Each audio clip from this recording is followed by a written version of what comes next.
Welcome to Life on Purpose, where we talk all things health, wellness, and living your life on your terms. I'm your host, Brandy Eilert. Welcome to the very first episode of Life on Purpose. I honestly cannot believe it's finally here. I cannot believe that this is happening. I am so grateful to anybody that's listening right now, but especially to the guests that have agreed to record with me so far and to kind of get this thing going and on the road. When I think about how this all started, it was really after a long journey of healing and self-discovery. And one of the things that I really learned about myself during this process is just how much I love to talk to people and to learn from people who are living very intentional lives, who have interesting perspectives on health and on wellness, or have certain knowledge that I can learn from and that I can bring that knowledge to other people. And I also have learned the importance of conscious living, being purposeful in what you do, what you eat, who you have in your life, who you choose not to have in your life. Just very intentional and aware of what makes you happy and finding your purpose and living purposeful. And so I really wanted to bring guests on who can have those deep, meaningful conversations. And I hope that I've done that. I think that today's guest especially is somebody who is very symbolic to me of where my health journey started. Dr. Emily Mallon at Brewston Wellness in Brewston Mills, West Virginia, is a chiropractor and a functional nutrition practitioner. And we talked about so many different things, but really about kind of integrative medicine, nutrition. We talked about gut health. We talked about gluten. We talked about food sensitivities and all the things. We talked about all the things. But really, nutrition and lifestyle are where my healing started. And it was something that I wasn't really aware of when I was going through all of my health issues. And it was really kind of where I wanted to start on this podcast for anybody who maybe has some issues that they can't figure out, their doctors can't figure out, and methods that could push that along or help that along just by making some tweaks in your own life. So I guess without further ado, let's go ahead and jump into this interview with Dr. Emily Mallon. Dr. Emily, thank you so much for coming today and giving us your knowledge and expertise. Why don't we go ahead and start by just having you introduce yourself and tell us a little bit about what you do. Wonderful. So thank you for having me. My name is Dr. Emily Mallon. I am a chiropractor. First and foremost, so I treat a lot of neck and back pain and neuromusculoskeletal conditions. And through my own health challenges, I became very interested in what I call functional nutrition, kind of under the blanket of functional medicine. Mm-hmm. But I work with a lot of chronic conditions, help people make better choices from a lifestyle standpoint, talking about what they're exposing themselves to, what they're putting in and on their bodies, and how they're dealing with stress. Okay. So would that also be under the blanket of like integrative medicine, alternative medicine? Like if somebody were wanting to like get into or find somebody who is a holistic practitioner, is that kind of under that same blanket? Yes, it definitely is. Okay. So it kind of depends on what type of practitioner you're looking for. So a medical doctor, you can definitely Google functional medicine, mm-hmm. and because they're a medical doctor, they can practice medicine and call it that. Gotcha. So there's a lot of different titles for it based on what type of practitioner, like I said. So a nurse practitioner could be functional medicine, a chiropractor who has additional training with it could be called functional nutrition, functional wellness, clinical wellness. Okay. So there's a lot of different terms that can become confusing. Sure, sure. And does it boil down to basically the same concept of just kind of digging a little bit deeper and looking at the person as a whole? Like how would you explain what you do? Digging deeper, looking for the root cause, and paying attention to the body as it functions with everything together. I see. In addition to what those external stressors that the person is exposed to every day, because those really help to tell the entire story too. So what do you look at if somebody comes in and is having maybe some symptoms that they can't explain or symptoms that their physician can't explain? Like what do you look at? So to start off with, they do a very detailed intake form. We go all the way back to birth. You know, what was their birth like if they have that information? What was their childhood like? Were they sick a lot? Were they relatively healthy? What were the different stressors that they were exposed to through their timeline? And so we can really see clues before some of these conditions start to display themselves. So we look at that, any previous testing, whether it be blood testing, saliva testing, there's so many different options out there that people come in with. So reviewing that objective health history as well is very important. And then looking at their environment, I do what's called an environmental toxicity questionnaire. So what are they exposed to on a yearly basis or a daily basis that could be overwhelming their systems? Sure. So kind of doing like an overall well-rounded picture of what they're putting on their body, in their body, what their emotional state has been like, what their past has been like, any past toxicity issues, etc., that could potentially lead to the symptoms that they're having. Yes, correct? definitely. Okay. And as a chiropractor, you know, we look at 3 different ways that the body can become stressed. And it applies to the neuromusculoskeletal, but also to how the body functions as a whole. So we have thoughts, traumas, and toxins. So we have the environmental stressors, the emotional stressors that we are exposed to, and then the physical stressors as well. Okay. So what would you say, I mean, who comes to see a functional nutrition practitioner, a functional medicine practitioner, an integrative medicine doctor? What kind of patient comes to see you? So a lot of times I see people when they are at the end of their rope. They have become so frustrated with maybe not getting the appropriate support in their eyes. You know, some of their symptoms have been ignored that are really concerning to them, or they've been minimized. Certain testing has not been done that they feel is important to them, and that failure to do that has now become an additional stress. Because a lot of times, depending on what the specific guidelines are as it relates to a disease process, extensive testing may not be done because it doesn't change the ultimate treatment depending on what practitioner they are already working with. I see. So do you see a lot of people with like autoimmunity, like because there is very little that can be done in the Western medicine model? Is that something that you work a lot with? Yes, autoimmunity is one of my favorite cases to work with. So autoimmunity, a lot of different chronic conditions as it relates to endocrine stress. So I have a lot of people coming in who want to improve their nutrition, dealing with infertility or PCOS, specifically with women. Okay, so hormonal issues and things like that. Okay. A lot of people wanting to get a more holistic understanding of how to lose weight. And as it relates to this model, weight loss is ultimately going to be a side effect of improving their physiology. Sure, sure.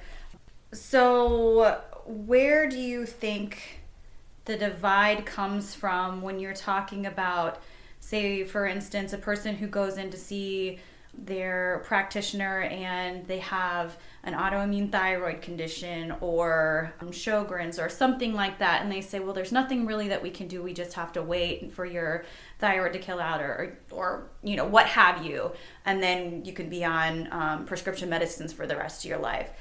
Where does the functional nutrition side come in and giving people more hope and managing like their symptoms and kind of ultimately getting their life back and being comfortable in their day-to-day lives and whatnot. So where is that divide, and how can we bridge it a little bit? The divide, I feel like, starts from where they get their training. Traditional doctors, they want to help their patients just as much as an alternative health practitioner, but the training and the foundation that they get is much different. So they're going based off of what knowledge they have. Sure. And what they've been told by, in this case, maybe the American Thyroid Association. So these are the standards that you work with to manage that type of case. Okay. Whereas there's been a paradigm shift for many practitioners who are like, some patients do need medication for the rest of their life. And I do agree with that. Yeah. However, there's so much more support that you can do with patients who, for example, a hypothyroid case comes in and their medical practitioner has given them a medication, Synthroid or levothyroxine, and they may need that. Mm-hmm. Wonderful. But there's then so much more that we can do to calm that inflammatory response that's going on with all of these autoimmune cases. Mm-hmm. Once a person develops an autoimmune condition, they are 50% more likely to develop another autoimmune condition to a different tissue. And with that, it's just tissue destruction over time. So people are losing function. That's not a vitalistic way to live. So you want to improve the health of someone for as long as they're around.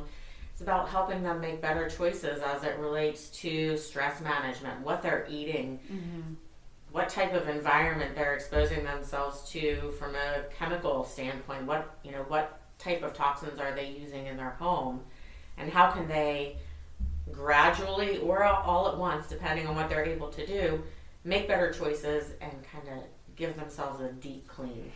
Right. And I guess in my own life, in my own health, I think about this quite often because there's absolutely a place for these life-saving medicines and practices in Western medicine. And there's also a huge place for alternative practices. And why is it such a big deal for those two to coincide and to meet? And how can those two things come together and work together? Do you see that being something that happens in the future? Do you see more physicians coming over and using these in their practices? Or, what do you see? I think that it definitely has to happen. We see, for example, Dr. Mark Hyman, who has the Ultra Wellness Center, but also is really helping to develop awareness around functional medicine, and he's a medical doctor, so awareness around functional medicine at the Cleveland Clinic, which is amazing. Mm-hmm. And then I see a lot of traditional practitioners. They ultimately, I think, are going to either become interested in it of their own accord because they're learning more and there's more opportunity with continuing education, but also patients, patients being advocates for themselves and saying, I've really done this research and I've seen countless testimonials where people have really made great strides in just, ultimately a couple basic steps when you boil it down, and maybe those patients being eye-openers to that type of practitioner where they either become more open to working with other practitioners, because some are there. There are some amazing relationships out there, but we need more. Yeah, and I completely agree. Just in my own health journey, I remember having some experiences early on where the changes that I was making on a more holistic side, I would bring to my physicians, and it was almost immediately poo-pooed, or it was like, they were stifling an eye roll or what have you. But it was one of those things where at that point, and still to this day, I've never had to have medications, but everything, all of my symptoms and all the other things that I had seen them for were going away and were clearing up, and I was starting to feel better and better and better. And it was almost like I wasn't being heard. So I was saying, okay, these are the things I'm doing, these are the changes I'm seeing, but they were kind of being like swept under the rug and kind of poo-pooed and not really listened to. So I did make changes, and I did change some doctors who were more open-minded, and it has been a way better patient-physician relationship. And that's what I always encourage people to do. I'm not going to replace their medical doctor or their endocrinologist. Yeah. I'm here to help guide them and help them learn to make these changes that I am able to guide them with. But if somebody isn't feeling like they are getting heard, that's not a good relationship. So Completely. sometimes you do have to do a little bit of shuffling around with who you're working with, so that way you can feel comfortable and you feel like you're in not necessarily the driver's seat, but kind of the driver's seat of your health, because you're getting the feedback that you're hoping for, and you're getting that give and take. Right, and it's a more healthy relationship. I feel like I know in my own experience, having used both traditional methods when necessary, but primarily holistic methods, I got to the point where those holistic methods made me feel more in control of my own health. So when I was having a flare-up, or I wasn't feeling my best, or something just wasn't right, I kind of knew by that point what to do, because of the education that I got from a practitioner, that, okay, maybe I'm having too much sugar, maybe, what have you. And I would be able to tweak that, and I would be able to get myself kind of back under control. So I wasn't having to go into see my physician or practitioner so often. So it almost gives you that control a little bit, where the patient feels more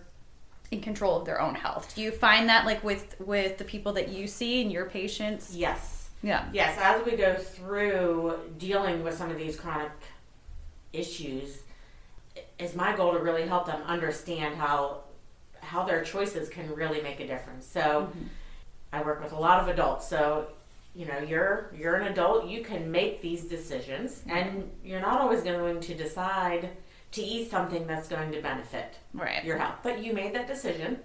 We've talked about how it can impact your health. So you might not feel good for the next couple of days, and if you're okay with that decision, then go ahead and do it. Life is about balance. Right. If you can get down to a 90-10, where 90% of the time you're like, yes, I'm going to eat these whole foods, or I'm going to eliminate the chemicals from my house and my body products, that's amazing. Right. You go on vacation, and do you really just want to eat out at that restaurant and not have to worry about food sensitivities or how that's going to impact you? You make that decision, and that's your choice. Right. I'm never here to make somebody feel bad about that. Mm-hmm. I'm just here to help them understand how it can make them feel, why does it make them feel like that, and what can it do with the specific physiological weaknesses that they have going on at that point. Sure. And so what kind of things, when somebody comes into you that's a hormone case, an adrenal fatigue case, an autoimmune case, weight loss case, what have you, what are some of the tools that you use? What can somebody expect lifestyle-wise, diet-wise, etc., to be doing when they're participating in functional nutrition, functional medicine, etc.? So when they start with me, I do objective testing, and it really comes down to the patient. It's very personalized. So one person may get some hormonal testing from a saliva foundation, blood testing. I might do some muscle testing, and we always look at an overview of their diet. So then we get all of that information back, and I have so much information about what's going on with them. It's amazing. Right. So then we break down, and we start with some support. Where are they missing nutrients or enzymes to help their body break down and absorb the food that they are eating, so that their body can function as best as they can. So I incorporate whole food supplements, and I use several different companies that are top-notch. We talk about their stress. How are they sleeping? What changes do we need to make to their bedtime routine? How much screen time they have, when they're waking up, if they're meditating, if they have any self-care routine throughout the day or through the week, because that's really important. And in this fast-paced world, so many of us lack that aspect. Mm-hmm. And it's extremely important in overall health. So we talk about that, really make some food changes so that they can more easily incorporate it and work on phasing out some of their addictions, so to speak, bad habits, our standard American diet, deviating away from that, and incorporating movement, because movement is extremely important as well, very similar to the self-care or the meditation aspect. Right. So very much a well-rounded overview and well-rounded kind of treatment, if you will. So diet, exercise, emotional health, etc. So kind of incorporating Yes. all of those. How big of a part does gut health? Because you hear today about the microbiome and the gut being kind of where chronic disease starts. Like, how does that play a part in overall health, and what do you look at there when you are working with patients? So we can also do stool tests, but a lot of times based off of symptoms, it's very easy to tell when somebody is dealing with gut impermeability or leaky gut, dysbiosis.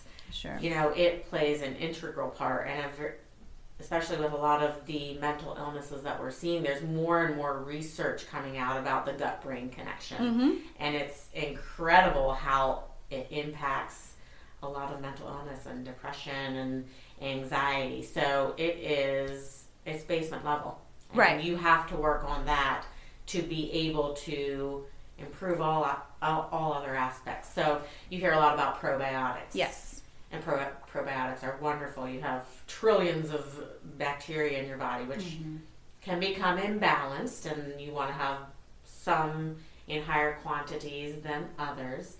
And probiotics are fabulous. But if you're not feeding your body and feeding those probiotics with certain foods that they eat, called prebiotics, then you're not going to be able to just take a probiotic and expect that to fix everything.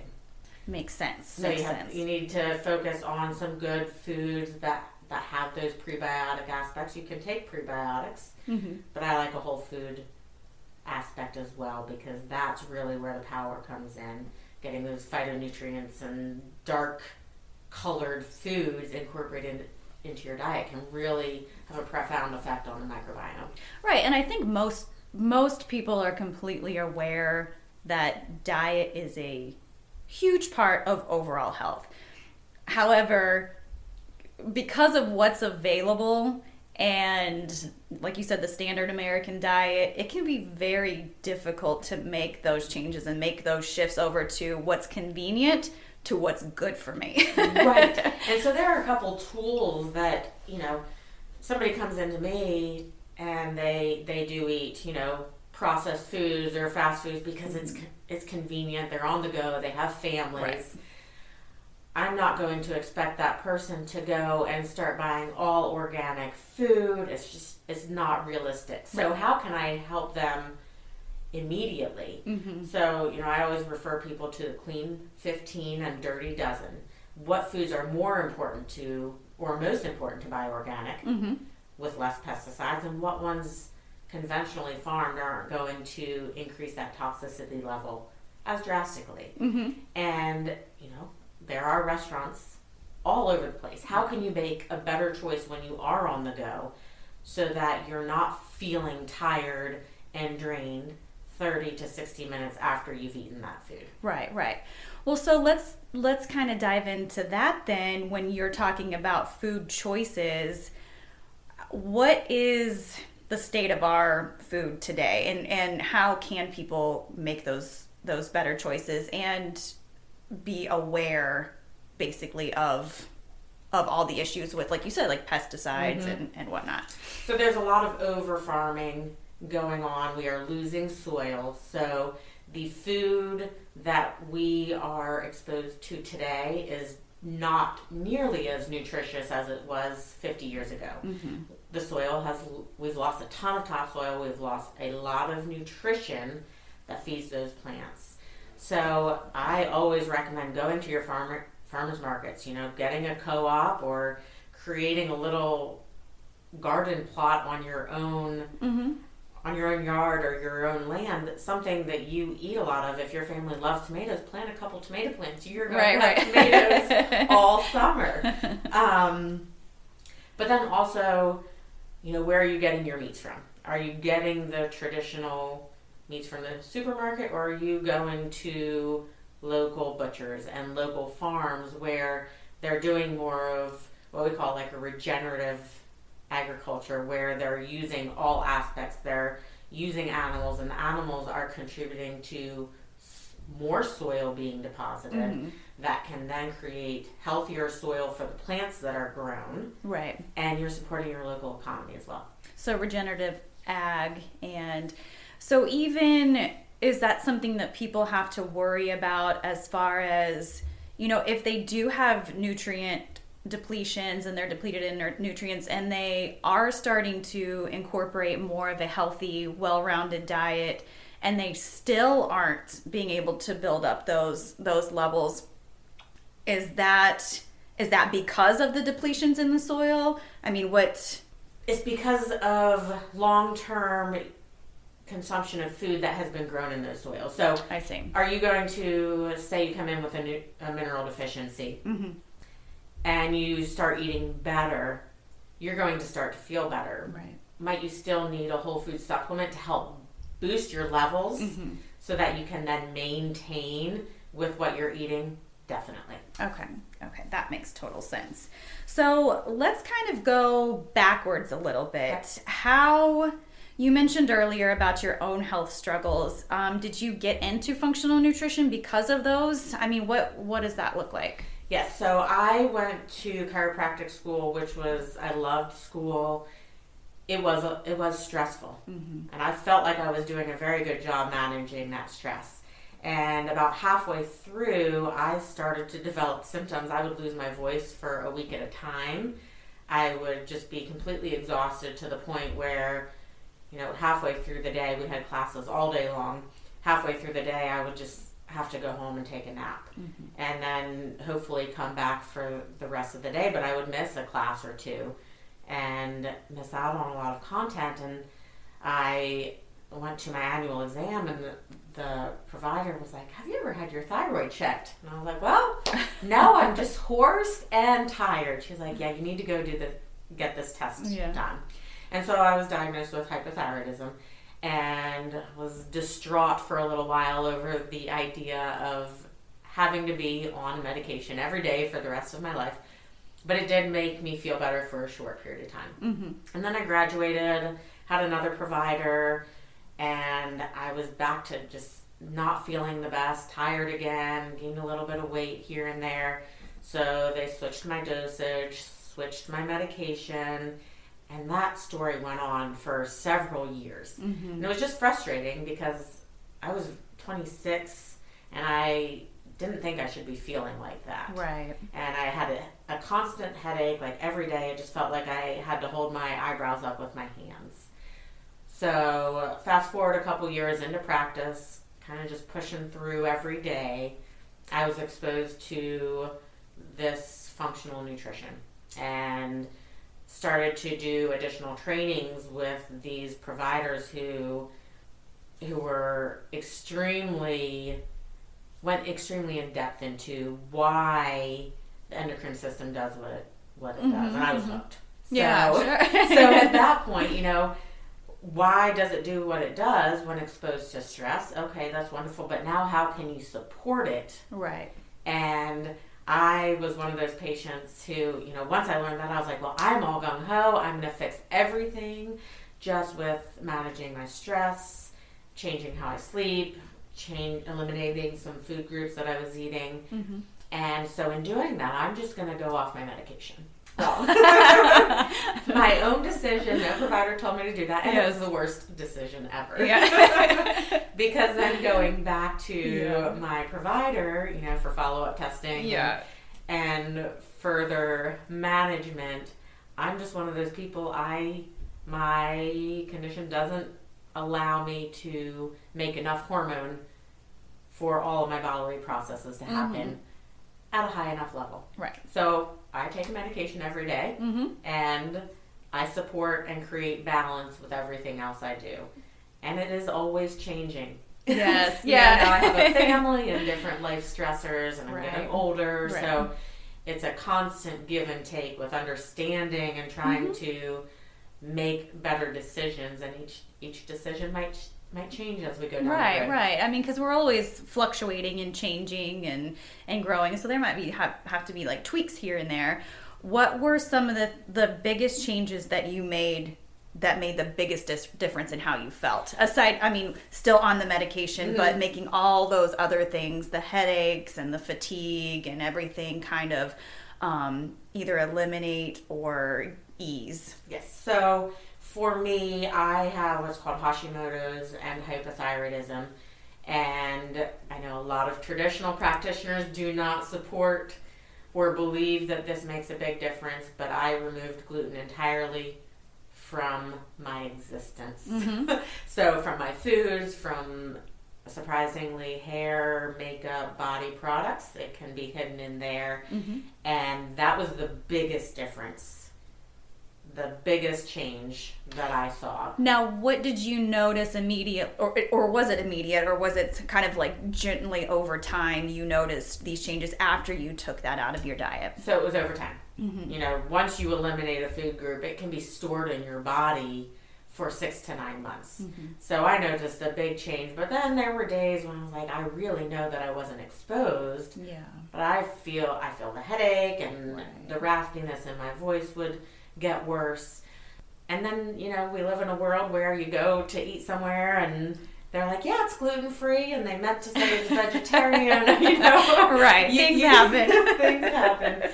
So, you know, there's always a risk when you eat out that you can get exposed. But that was a big, big game changer for me, and being really diligent with understanding and listening to my body. You know, I love to be physically active, but there are days when I really would rather push through and get the workout in, and that's not what my body wants or needs. Right. So it's about listening to yourself and being okay if you can't. Like knowing what your limits are. Knowing what your limits are, and if you can't check that workout off of your list for the day, it's okay. That's okay. Yeah. So I want to go back to the eliminating gluten because, you know, it's more and more popular now, especially for people who want to eliminate inflammation or get inflammation down, especially in autoimmunity. It's something that I've done with my own health journey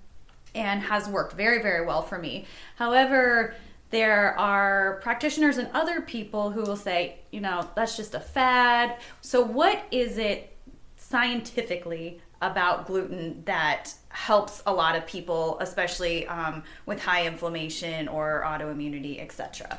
So there's so many answers to that question. So let's first start with grains in general. Grains are more inflammatory. And the grains that we eat, once again, today compared to our ancestors, are more highly processed. So it's a different type of grain. And we have pesticides, glyphosates, and Roundup. So is it gluten for some people that is the issue, or is it the pesticides that are on those grains? It's kind of the big question. Yeah. We don't know for every person. Yes. And some people, you know, have celiac, so they have an autoimmune reaction when they are exposed to gluten. So there's the people who have a true reaction. There's people who are sensitive, where it does create higher levels of inflammation.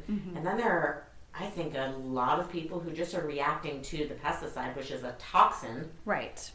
That their body has no idea what to do with, and it escalates their inflammatory processes. I see. Okay. Well, that makes things a little clearer. I know I get questions all the time, and again, there are tons of answers for that question, and you're right, it could be very different for each person.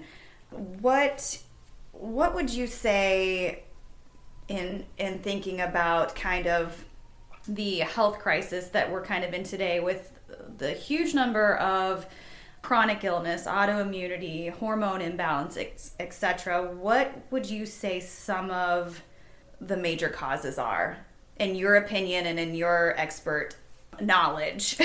So stress is a big one. We have constant access to everything with technology, which some of that is amazing, but we also never get a break. Right. And I see a lot of fulfilling relationships not giving people the feedback or the appreciation that they should be getting from or the that support or the support, yes. Yeah. So that's an aspect, constantly exposed to stress.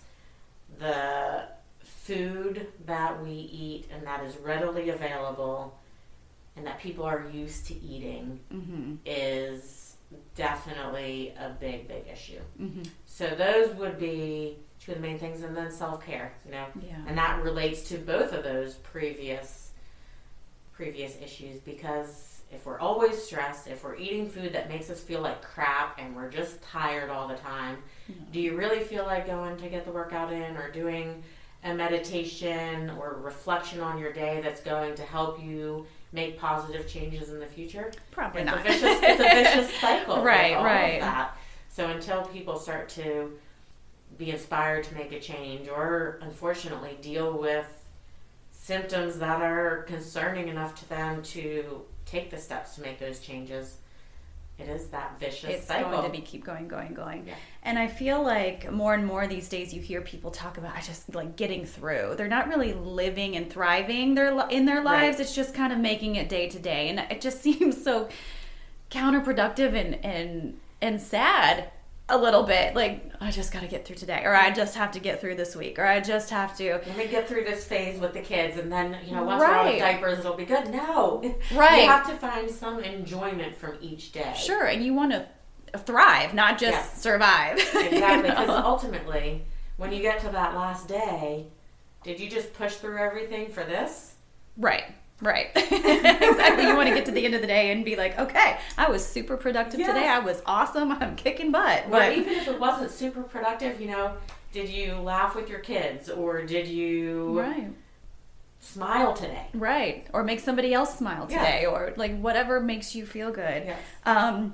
Very good. So let's go ahead and move on to, I would love to kind of end our chat by just asking you what advice you would give anyone out there who maybe is struggling with unexplained symptoms, who are maybe considered mystery cases, autoimmune patients, people with hormone imbalances, etc., who are looking for something more, who are looking for something additional to maybe the care that's not working for them right now. So if you're currently with a provider, talk to them. See if you can create a better relationship, a better understanding, and that might involve building a team. Building your own team of providers, practitioners, therapists to really help support and hopefully eliminate a lot of your symptoms. So where do you start? Right. That's the big question. That's a daunting task.